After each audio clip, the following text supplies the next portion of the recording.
আজিকর কাণ্ডে সন্দীপ ঘোষ ঘনিষ্ঠদের বিরুদ্ধে একাধিক তথ্য পেয়েছে সিবিআই। একাধিক তথ্যের বিষয়ে আদালতে জানিয়েছে সিবিআই। আজিকরে সন্দীপ ঘোষ ঘনিষ্ঠ আফসার আলী খান, সুমন হাজরা, বিপ্লব সিং এই মামলার কিন্তু পরবর্তী শুনানি রয়েছে 11ই সেপ্টেম্বর। আজিকর মামলায় পরবর্তী শুনানি রয়েছে 11ই সেপ্টেম্বর। আজিকর কাণ্ডে সন্দীপ ঘোষ ঘনিষ্ঠদের বিরুদ্ধে একাধিক তথ্য পেয়েছে এবার কেন্দ্রীয় তদন্তকারী সংস্থা সিবিআই। আরো জানাবেন, সরাসরি রয়েছেন আমাদের প্রতিনিধি পীযূষ কান্তিনাথ। পীযূষ দা, দেখো, আরজি করের ঘটনার পর আর আরজি করের আর্থিক দুর্নীতি, অর্থাৎ আরজি করে যারা মেটেরিয়াল সাপ্লাই করতো, যে টেন্ডার টাকা হতো, তা নিয়ে কলকাতা হাইকোর্টে একটি আর্থিক দুর্নীতির মামলা রুজু হয়। সেই মামলার তদন্ত ভার যায় সিবিআই এর হাতে এবং সিবিআই আদালতের নির্দেশে তদন্ত শুরু করে।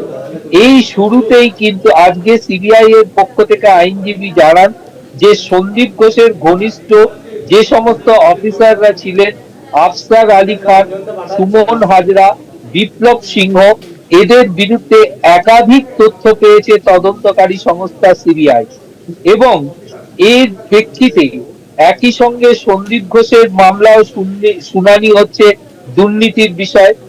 যদিও সিবিআই এর আইনজীবী আজকে দাবি করেন যে বেঞ্চে সন্দীপ ঘোষের মামলার শুনানি হচ্ছে সেই বেঞ্চে এই মামলার শুনানি গ্রহণ করা হোক।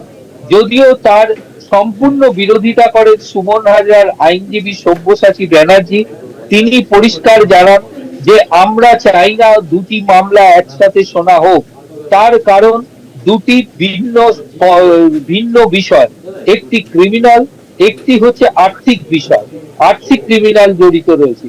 অর্থাৎ এক্ষেত্রে তার দাবি যে সিবিআই এর চার্জশিটে বলা রয়েছে, তিনি সুমন হাজরার পক্ষ হয়ে বলেন যে সিবিআই এর চার্জশিটে বলা হয়েছে যে সুমন হাজরার নাম।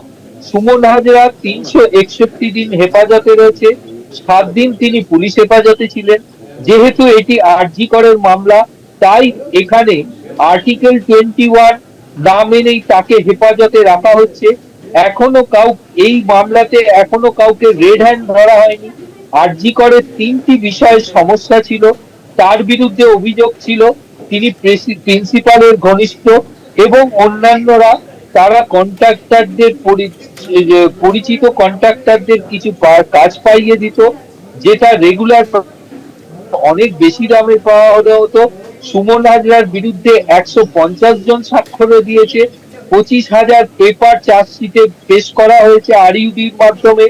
যে চার্জশিটের মূল অভিযোগে বলা হয়েছে বেআইনি অর্ডার সাপ্লাই করা হয়েছে মা তারা হাজরা নামে একটি সংস্থাকে এবং সেই হাজরা প্রিন্সিপালের সই জাল করে টেন্ডার স্লিপ করা হয়েছে, ভুয়ো নথি ব্যবহার করা হয়েছে। কিন্তু এই সবই হচ্ছে অভিযোগের পর্যায়ে রয়েছে। এখনো পর্যন্ত মাত্র 3 জনের সাক্ষ্য গ্রহণ করা হয়েছে, স্টোর কিপার, অভিযোগকারী এবং ফাইন্যান্সিয়াল অ্যাডভাইজার। অভিযোগকারীরা বলেছেন তিনি মনে করতে পারছেন না তিনি তালা থানায় ঠিক কার বিরুদ্ধে অভিযোগ দায়ের করেছেন। আমি এখনো পর্যন্ত সুমন হাজরার কোনো অভিযোগ করেনি, বিরুদ্ধে কোনো অভিযোগ হয়নি। সুতরাং এই মামলার শুনানি সেপারেট ভাবে করা হোক এবং বিচার প্রক্রিয়ার পরিস্থিতির উপর ভিত্তি করে এই মামলার শুনানি গ্রহণ করা হোক, এটাই ছিল সুমন হাজরার আইনজীবীর দাবি। তবে বিচারপতি জানিয়ে দিয়েছেন এই মামলার শুনানি আগামী 11ই সেপ্টেম্বর দুপুর 3টায় তিনি ফের গ্রহণ করবেন। অনেক ধন্যবাদ পীযূষ দা, সরাসরি ছিলেন আমাদের প্রতিনিধি পীযূষ কান্তিনাথ। আজিকর কাণ্ডে সন্দীপ ঘোষ ঘনিষ্ঠদের বিরুদ্ধে একাধিক তথ্য পেয়েছে কেন্দ্রীয় তদন্তকারী সংস্থা সিবিআই। একাধিক তথ্যের বিষয়ে আদালতে জানিয়েছে ইতিমধ্যেই কিন্তু সিবিআই।